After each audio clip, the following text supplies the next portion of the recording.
Okay, 10:52, we're back in regular session. It is time for public comment. Anybody have anything they'd like to say? Yes, ma'am. May I come up? Yes. Just as a reminder, state your name and where you live generally.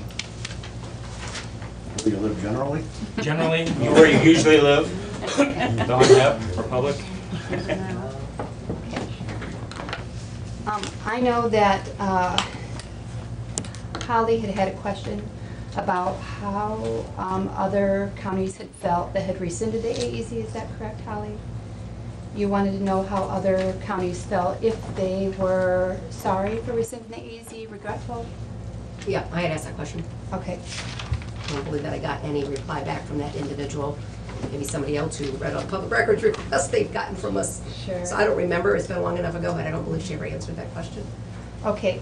I did get an answer, and I was told by one of the counties that they definitely do not regret, that they don't hold any malice against their commissioners that put the alternative energy zone in place.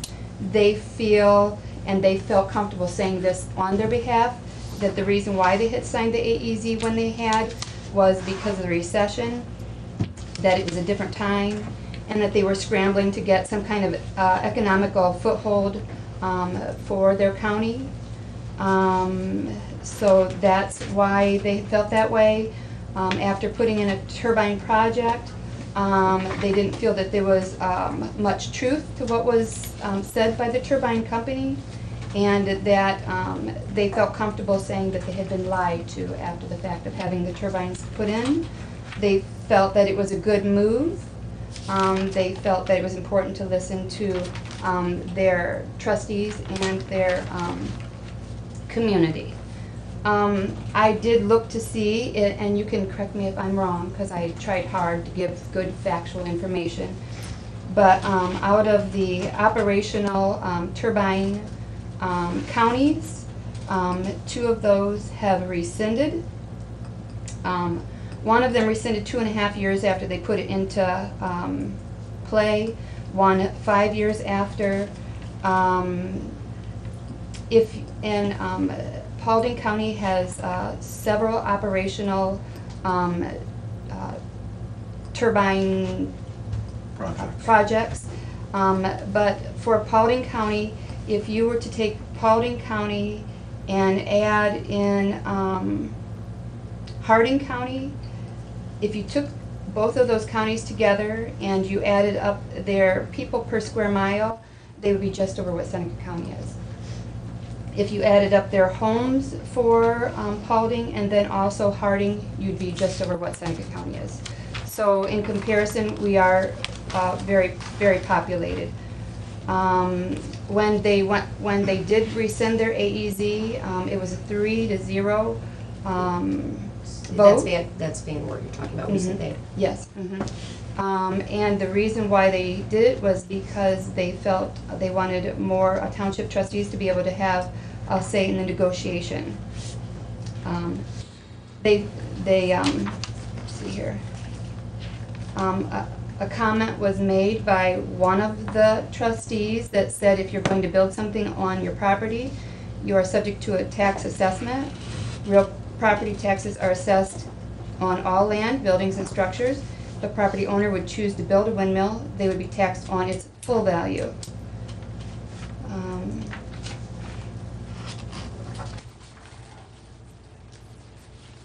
Another comment was made by a commissioner was, I think that the windmills are a horrible federal policy.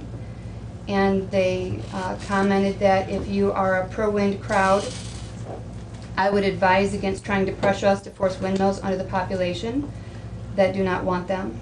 It has been a tactic of the wind companies for the past few years and continues to have a 0 chance of success.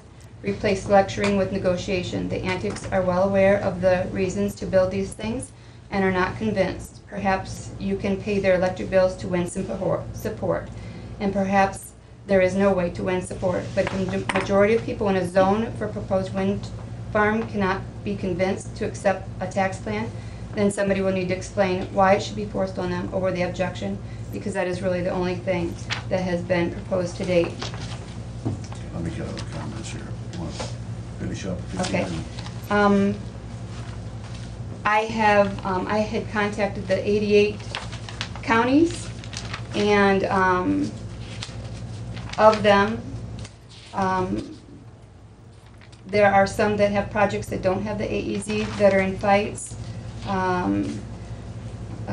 Claremont County said that that's not something they would do to their residents. Highland County said that they make choices as commissioners and just do solar projects. Commissioners want control. Some have been approached and said no. I'm sure everybody's aware of like Aiden and their project. We had a long conversation about that. Thank you. Anyone else? Public comment? Sure, yeah. Yeah, I have one. Greg Smith, Bloom Township. You know, like any other complex process in state law, I think it's always very, very confusing to understand what step 1, 2, 3, 4, and so forth are. You almost got to be a lawyer to understand what is the process. And I think the wind, turbine application process is that way. We've all looked at the Ohio Siting Board's process map, and again, that's a very, very difficult thing to even interpret. And I suspect that this whole function of the AEZ is the same situation. I think there's confusion on this, and I have a genuine concern as to whether or not this group, including not only commissioners but also the citizens group, really understand what is that process. And I'm gonna read what, and I'll fully disclose, this is a memo that Jim Fiesel put together, and he's done a lot of research on this. So I'm going to read what the step-by-step process is and take notice of when the AEZ falls into this process. And these steps are from Ohio law. I mean, it was from Senate Bill 232 that was passed in 2010. And here's the step-by-step guidelines according to the law. A wind energy company signs leases in the area with landowners. I think we all understand that. The project is designed and plans are drawn. Plans are submitted to the Ohio Siting Board. The Development Director of Ohio guides the project through process and coordinates with county officials. Number 4, if the plans are suitable, the company then signs on to a state program to be a, quote, qualified energy project. The program includes the road use maintenance agreement, so that's the RUMA. 50% of the construction workers must be domiciled in Ohio. These are the conditions for it to become a qualified energy project. Provide training to local emergency responders.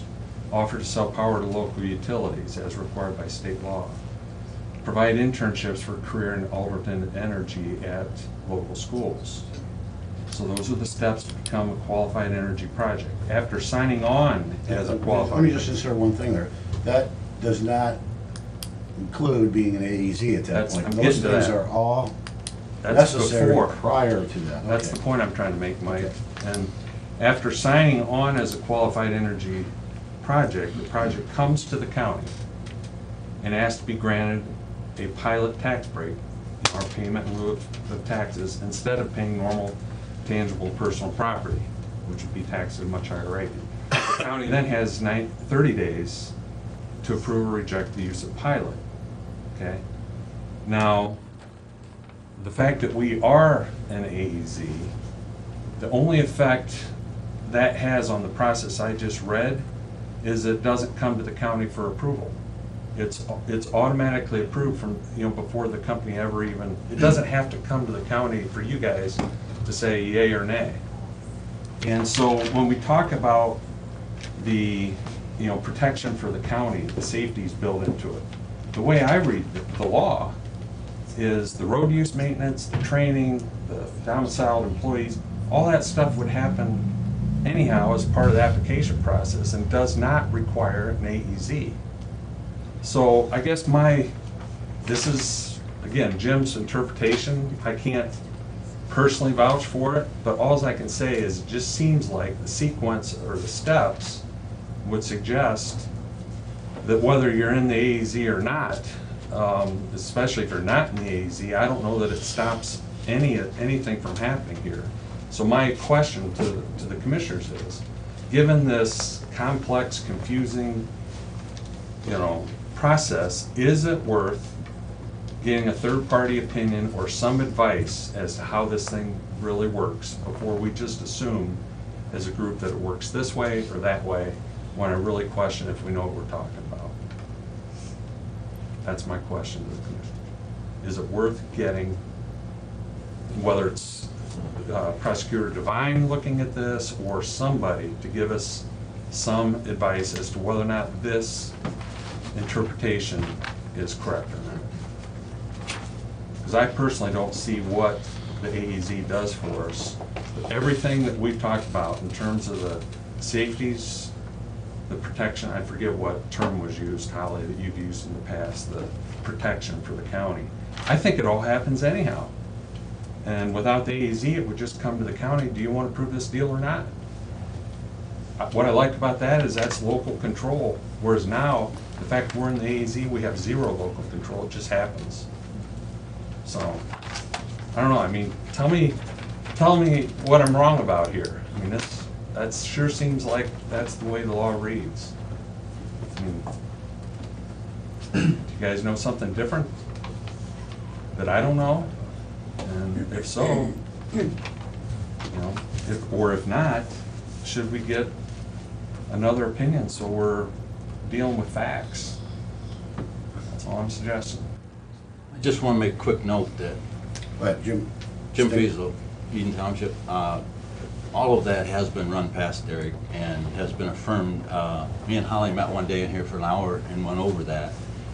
And I told her, I think I sent her an email with Derek's response and everything, saying that it wasn't in as much detail as that, because that's a full description from the law. But the basic overall concept of the pilot, the AEZ, how they work with each other, as he's just explained, Derek is fully on board with that. So if you want to talk to him about it, I don't think you'll find anything different. Okay. Yes, Mr. Weaver. Paul Weaver, Eden Township. I would just like to encourage Holly and Shane to study what Mike's saying, study how many people are against this, study the fact that maybe previous commissioners erred in signing up or giving the farm away, and look at it not as a personal opinion. Take all personalities out of it. You wasn't voted on to have personal opinions. You was voted on to represent your members of the county, your voting members of the county. And please, would you two start listening? Because if you was listening, I gotta think you'd be more on the side of your people. I mean, the people are speaking and speaking loud, and I just would encourage you to go ahead and, get more information. I know you both have talked with different people, but it's pretty black and white up there on the board, and it's pretty black and white that your constituents are not happy with the EAZ right now. So just please keep investigating. You owe it to all of us. I appreciate that. Thank you. Yes, sir. John Schultz, Bloom Township. I don't know if anybody has studied how much less tax money the county is going to receive if they build these 80 turbines that's planned because of the devaluation in our property. It's a difficult number to ever compute. I mean, I understand what you're saying, that there would be some decrease in, according to a lot of folks, there is decrease in property values and therefore decrease in tax base. That would be a Board of Remissions question when there was, if somebody went to the board and attempted to have the value of their property decreased, it would be a long eventual process. So to quantify that would be very difficult, although I understand your point. Can't we look at neighboring states and what has happened there where they have built these things? You've already got a track record in those places where property has literally been given away because of the proximity of the wind turbines.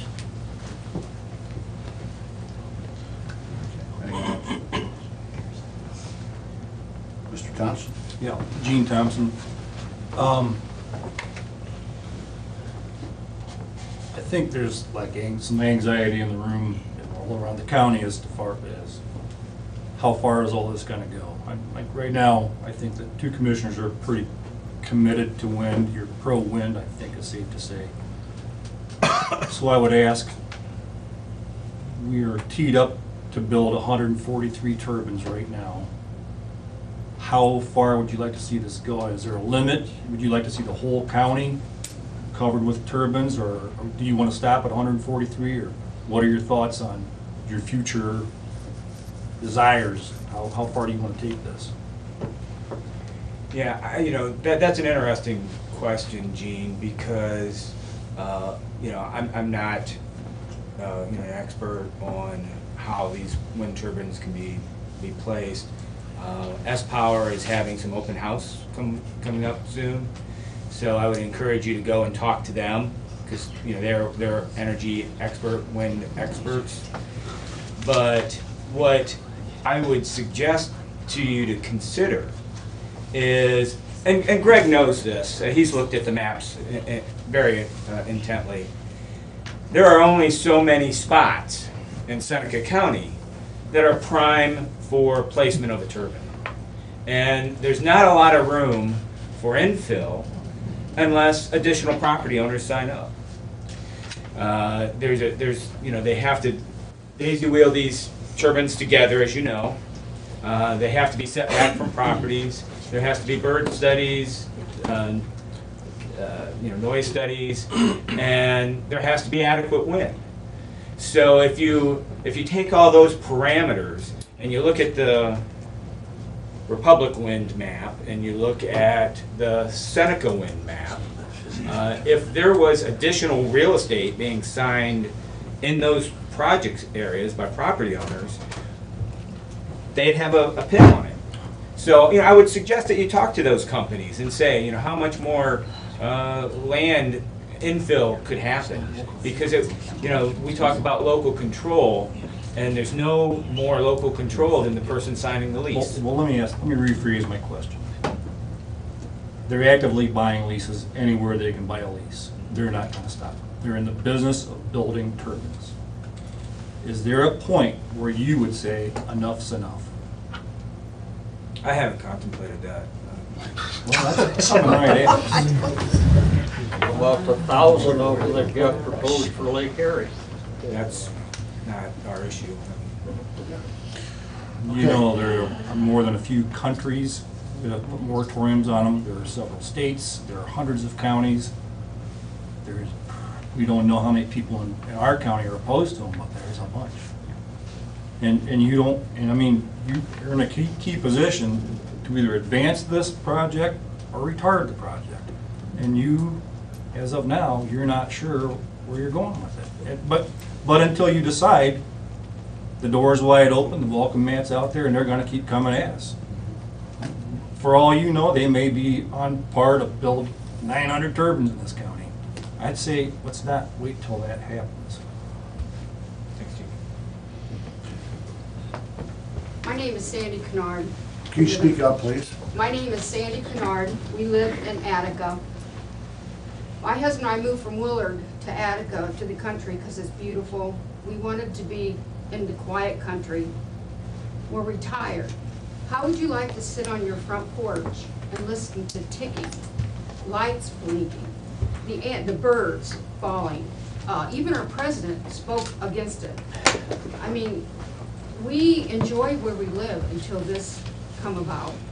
Just think about all the hassle it's going to be. I mean, it has divided our community. Thank you. Thank you. Chris? Chris Eichholz, Bloom Township.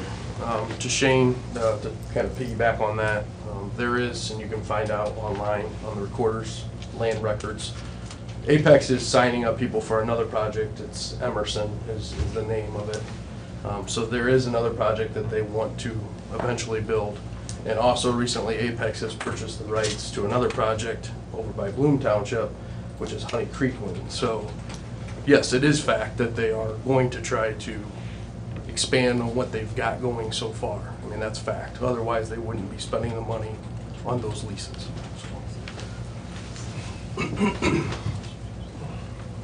Yeah, would you repeat the number, Chris, on the petition? Where are you at? Yeah, in all the various events we've had, community outreach events, we are now up to 2,300 Seneca County residents of voting age that have signed our petition to the commissioners to rescind the AEZ.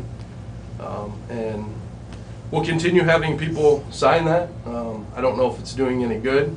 I've asked for a number that we should try to obtain because I feel if we had a number to go to, we could definitely do it.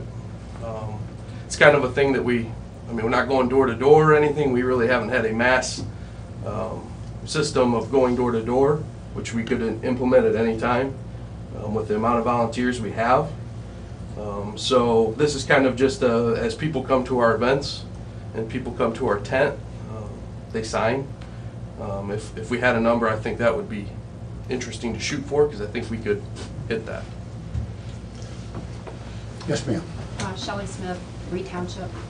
The Howling Chain. What would it take to make you change your minds? I mean, what would you need to hear or learn? What number of signatures?